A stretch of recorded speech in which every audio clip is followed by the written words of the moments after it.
नमस्कार दोस्तों, मेरा नाम दीपाली है। मैं ब्लेसिंग टीम भुवनेश्वर से हूँ। दोस्तों, आज हम बात करेंगे व्लादिमीर मिग्रे की रचना एनास्थीसिया के चैप्टर 26 के बारे में, जिसका शीर्षक है ड्रीम्स क्रिएटिंग द फ्यूचर, या भविष्य बनाने वाले सपने। अब तक की कहानी में हमने जाना कि किस तरह लेखक ने क्रोध में एनास्थीसिया के छाती पे काट दिया, और जिसकी वजह से एनास्थीसिया को बहुत बड़ा घाव हो गया, और लेखक उसे मनाने के लिए उसके घाव में मरहम पट्टी कर रहे थे। तब एनास्थीसिया ने एक सपने के बारे में लेखक को बताया जो उनके भविष्य को निर्धारित करती है। आइए जानते हैं कि एनास्थीसिया ने ऐसे क्या सपने देखे जो लेखक उनके भविष्य को निर्धारित कर रही है। लेखक कहते हैं, अब जब मैंने एनास्थीसिया की भावनाओं के बारे में और अधिक जान लिया कि वो किस तरह की उसकी भावनाएं और वो उसको जाहिर करने के तरीके के बारे में, मैं इस निष्कर्ष पर पहुंचा कि बहुत सारे असाधारण गुणों के बावजूद भी वह एक सामान्य प्राकृतिक इंसान है। मुझे एहसास हुआ कि मैंने उस सुबह एक बार फिर उसे एक मानसिक पीड़ा दी। मैंने एनास्थीसिया से उस बात के लिए माफ़ी मांगी और उसने मुझे जवाब दिया कि वह नाराज़ नहीं थी। साथ ही उसने कहा कि उसने जो मेरे साथ किया उस वजह से मुझसे डर रही थी। मैंने एनास्थीसिया से पूछा, आपने ऐसा क्या किया जो इतना भयानक हो सकता है?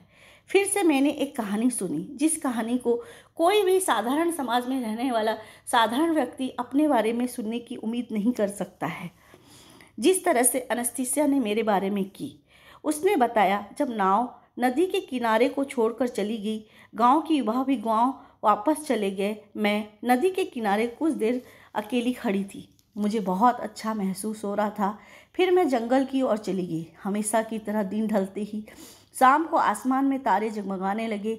मैं घास पर लेट गई और सपने देखने लगी, साथ ही एक योजना पर काम करने लगी। किस तरह की योजना एनास्थीसिया? आप उन चीज़ों को देखते हैं जिन्हें मैं जानती हूँ, दुनिया के विभिन्न लोगों द्वारा आंशिक रूप से जाना जाता है जहाँ आप रहते हैं। सामूहिक और व्यवहारिक तौर पर वह सब कुछ जानते हैं, लेकिन वे सिर्फ इसका आंशिक रूप से हर चीज़ को जानते हैं। वो पूरी तरह से नहीं समझते कि यह कैसे काम करती है। फिर मैंने इस बारे में सोचा, इसके लिए आपको कैसे माध्यम बनाया जाए और आप कैसे एक बड़े शहर जाएंगे और मेरे स्पष्टीकरण के बारे में बहुत से लोगों को बताएंगे। आप इसे उन्हीं तरीकों का उपयोग करेंगे जिसके द्वारा आप आमतौर पर किसी भी तरह की जानकारी फैलाते हैं। आप एक किताब लिखेंगे, बहुत से लोग इसे पढ़ेंगे और सच्चाई उनके सामने आ जाएगी। उन्हें कम बीमारी होगी, वे बदल जाएंगे। बच्चों के प्रति उनकी दृष्टिकोण बदलेगी और उन्हें शिक्षित करने का एक नया तरीका अपनाएंगे। लोग अधिक प्यार करने वाले बनेंगे, जिसकी वजह से पृथ्वी एक उज्जवल ऊर्जा का उत्सर्जन करेगी। कलाकार मेरी चित्रों को चित्रित करेंगे और प्रत्येक चित्र उनकी सर्वश्रेष्ठ कृति होगी, और इसके लिए मैं उन्हें प्रेरित करने की कोशिश करूंगी। वह वही बनाएंगे जिसे आप फिल्म कहते हैं, और यह अब तक की सबसे भव्य फिल्म होगी। तुम यह सब देखोगे और मुझे याद करोगे। आप बुद्धिमान लोगों से मिलोगे जो मेरी कही हुई बातों को समझेंगे और उनकी सराहना करेंगे, और वे आपको बहुत सी बातें समझाएंगे। आप मेरी बातों पर ज़्यादा भरोसा करेंगे और महसूस करेंगी कि मैं एक बंडाया नहीं हूँ, बल्कि वास्तव में मनुष्य हूँ, एक इंसान हूँ। यह सिर्फ इतना है कि मेरे पास अन्य लोगों की तुलना में अधिक जानकारी है। आप जो लिखोगे और बहुत रुचिकर होगा और आप अमीर बन जाओगे। आपके पास 19 देशों के बैंक में पैसा होगा और आप पवित्र स्थानों की यात्रा करेंगे और अपने आप को सभी नकारात्मकता से शुद्ध करेंगे। आप मुझे याद करेंगे और मुझसे प्यार करना शुरू कर देंगे। आपकी इच्छा होगी मुझे फिर से देखने की और अपने बेटे को भी देखने की। आप अपने बेटों को योग्य बनाने की इच्छा रखेंगे। मेरा सपना इतना स्पष्ट था, लेकिन शायद ब्रह्मांड से थोड़ी मेरी याचना में कहीं कमी रह गई थी। शायद इसलिए सब कुछ वैसा ही हुआ जैसा ब्रह्मांड चाहता था। ब्रह्मांड ने इसे एक कार्य योजना के रूप में लिया और लोगों को समय की अंधेरी ताकत यानी कि नकारात्मक ऊर्जा की खिड़की के माध्यम से ले जाने का फैसला किया। इसकी अनुमति तब दी जाती है जब योजना को पृथ्वी पर किसी व्यक्ति के हृदय और मस्तिष्क में एक पृथ्वी के निवासी के रूप में विस्तार से तैयार किया जाता है। इसमें कोई शक नहीं है कि उन्होंने इसे एक भव्य योजना के रूप में लिया। शायद ब्रह्मांड ने इस योजना के साथ खुद को जोड़ा और यही कारण है कि अंधेरे की ताकतें देर तक काम कर रही हैं। ब्रह्मांडीय ऊर्जा इससे पहले कभी इतनी सक्रिय नहीं हुई। मुझे इसका एहसास बसते देवदार से हुआ। इसकी किरणें हाल ही में बहुत अधिक शक्तिशाली हो गई है और देवदार का बजना तेज हो गया है। देवदार अपनी रोशनी और ऊर्जा हमें वापस देने की जल्दी कर रहा है। जैसे ही मैंने एनेस्थीसिया की बात सुनी, मैं अधिक से अधिक सोचने लगा कि वह पूरी तरह से पागल थी, कि शायद वह कोई मस्तिष्क के अस्पताल से भाग के आकर इस जंगल में रह रही थी और संजोग से मैं यहाँ आया और उसके साथ संबंध बना लिया, जिसकी फलस्वरूप वह एक बच्चे को जन्म दे सकती है। क्या कहानी है वास्तव में। फिर भी जब वह मुझसे बात कर रही थी, वह उसकी गंभीरता और चिंता को देखते हुए मैंने उसे शांत करने की कोशिश की। आप चिंता न करें एनेस्थीसिया, आपकी योजना स्पष्ट रूप से अवास्तविक है और इसके लिए अंधेरे और प्रकाश की ताकतों को एक दूसरे से लड़ने की कोई आवश्यकता नहीं। आपका हमारे दैनिक जीवन, उसके नियमों और परंपराओं के बारे में व्यक्तित्व और विस्तृत जानकारी नहीं है। साथ ही बात यह है कि अभी बहुत सारी किताबें प्रकाशित हो रही है, लेकिन किसी कारण से प्रसिद्ध लेखकों की रचनाएं भी नहीं बिक रही है। मैं कोई लेखक नहीं हूँ और इसलिए मेरे पास कुछ भी लिखने की प्रतिभा, क्षमता और शिक्षा नहीं है। यह सही है, आपके पास ये चीज़ें नहीं थी, लेकिन अब आप यह कर सकते हैं। उसके जवाब में एक घोषणा थी। ठीक है, मैं उसके डर को शांत करने की कोशिश करता रहा। भले ही मैंने कोशिश की, कोई भी इस प्रिंट को नहीं छापेगा और शायद ही आपके अस्तित्व पर विश्वास करेगा, लेकिन मेरा अस्तित्व है। मैं उनके लिए मौजूद हूँ जिनके लिए मेरा अस्तित्व है। वो विश्वास करेंगे और आपकी मदद भी। जैसे मैं आपको मदद करूँगी, मैं वहाँ पर आपकी मदद करूँगा उन लोगों के साथ। मैं एनेस्थीसिया की इस अधूरी बात का कोई मतलब नहीं निकाल सका कि वह क्या कहना चाहती। बावजूद इसके मैंने फिर से उसे शांत करने की कोशिश की। मैं कुछ भी लिखने की कोशिश नहीं करूँगा। क्या तुमको नहीं समझ आ रहा है? इसका कोई मतलब नहीं है। मेरा विश्वास करो, तुम करोगे। उन्होंने पहले से ही पूरी योजना और परिस्थितियाँ बनाई हैं जो आपको ऐसा करने के लिए मजबूर करेंगी। मैं क्या आपको किसी की हाथ की कठपुतली लगता हूँ?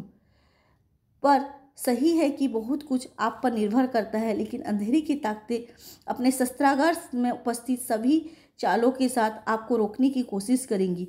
वे निराशा और भ्रम पैदा करेंगी, आपको आत्महत्या के लिए भी प्रेरित करने का प्रयास करेगी। बस एनेस्थीसिया, बस। मैं आपकी कल्पनाओं को सुनकर बीमार और थक गई हूँ। आपको लगता है यह सिर्फ कल्पनाएं हैं? हाँ, कल्पनाएं, कोरी कल्पनाएं। और मैं रुक गया। जैसे ही मैंने अपने दिमाग में समय की गणना की और मैं समझ गया कि यह मुझ पर शुरू हो गया। एनेस्थीसिया ने मुझे अपने सपनों के बारे में उसने पिछले साल सोचा था, बहुत पहले से ही मुझ पर काम करने लग रहा है और मुझे महसूस होने लगा कि यह सब मैं पहले से जानता हूँ और यह परिस्थितियाँ मेरे साथ पहले से घट चुकी हैं और अब ये मेरे सामने आ रही हैं। उसके साथ संबंध बनाने से पहले से ये दोहराई जा रही हैं। यह सब 1 साल बीतने के बाद हुआ, लेकिन मुझे महसूस हो रहा है कि ये पहले सब मेरे साथ घटित हो चुका है। मैंने पूछा, क्या यह सब पहले से तय था? बेशक, ब्रह्मांड और मैं नहीं होते तो आपका दूसरा अभियान संभव नहीं होता। आखिरकार आप शायद ही अपना गुजारा कर पाते, क्योंकि जहाज पर भी आपका कोई दावा नहीं था। आपके कहने का मतलब है कि आपने शिपिंग लाइन और उन फर्मों को प्रभावित किया जिन्होंने मेरी मदद की। हाँ, एनेस्थीसिया ने उत्तर दिया। दोस्तों, यहाँ पे आपको पहले के चैप्टर में जाना पड़ेगा, जहाँ लेखक एक बार उनके दादाजी से मिले थे और देवदार का पेड़ नहीं लाए थे और वापस आ गए थे। फिर परिस्थितियाँ ऐसी बनी कि दूसरी बार लेखक को वहाँ आना पड़ा। तो लेखक और एनेस्थीसिया के बीच इस चीज़ की बात हो रही है। अब आगे बढ़ते हैं कहानी की ओर। आपने मुझे और शिपिंग के लोगों को नुकसान पहुंचाया। आपको इस तरह से हस्तक्षेप करने का क्या अधिकार है?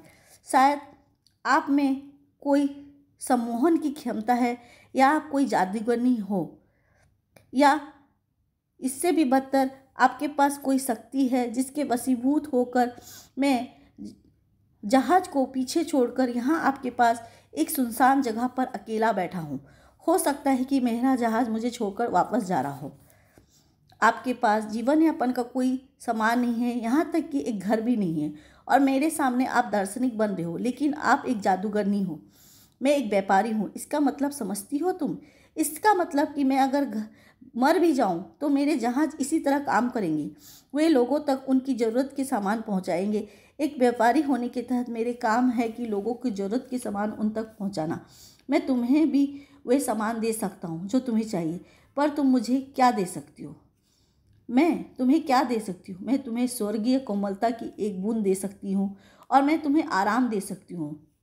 आपकी छवि तेज तर्रार और प्रतिभाशाली होगी, जिसके लिए मैं कृतज्ञ हूँ। छवि, इस छवि की जरूरत किसे है? यह मेरे किस काम की?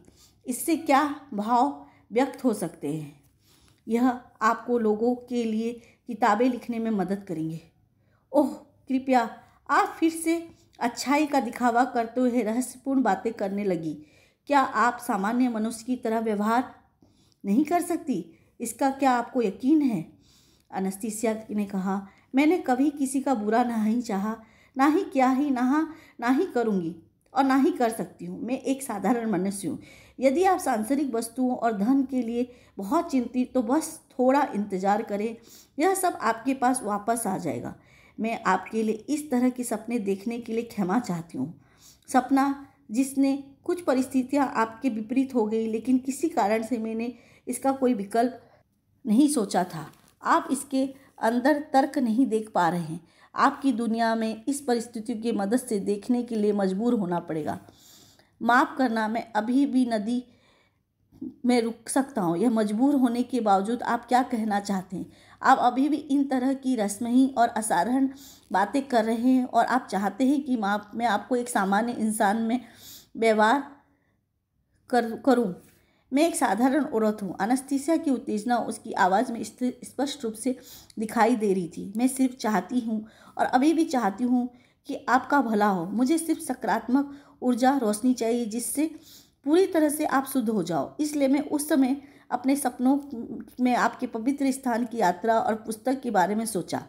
ब्रह्मांड ने इसे स्वीकार भी कर लिया, और अंधेरे की ताकत हमेशा उनसे लड़ी है, लेकिन कभी भी अंधेरे की बलों ने एक बड़ी जीत हासिल नहीं की है।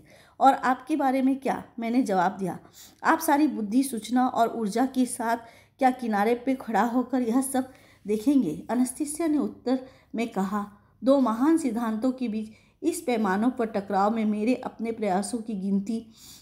छोटी सी मदद के लिए आपकी दुनिया में कई अन्य लोगों की मदद की आवश्यकता होगी। मैं उन्हें ढूंढ लूँगी। और मैंने उस समय क्या किया जब तुम अस्पताल में थे? केवल आपको उस जागरूकता और जागरूक में थोड़ा विकसित करने की आवश्यकता है। आपको अपने अंदर की बुराई को दूर करने की आवश्यकता है। मैं जानना चाहता हूँ कि मेरे भीतर इतना बुरा क्या है। जब मैं अस्पताल में था तो मैंने क्या गलत किया, और जब तुम उस समय मेरे साथ नहीं थी तो तुम मेरी मदद कैसे कर सकती हो? तो अब तक के लिए इतना दोस्तों। इसके दूसरे पार्ट में हम जानेंगे कि एनेस्थीसिया ने अस्पताल में किस तरह लेखक की मदद की। तब तक के लिए नमस्कार।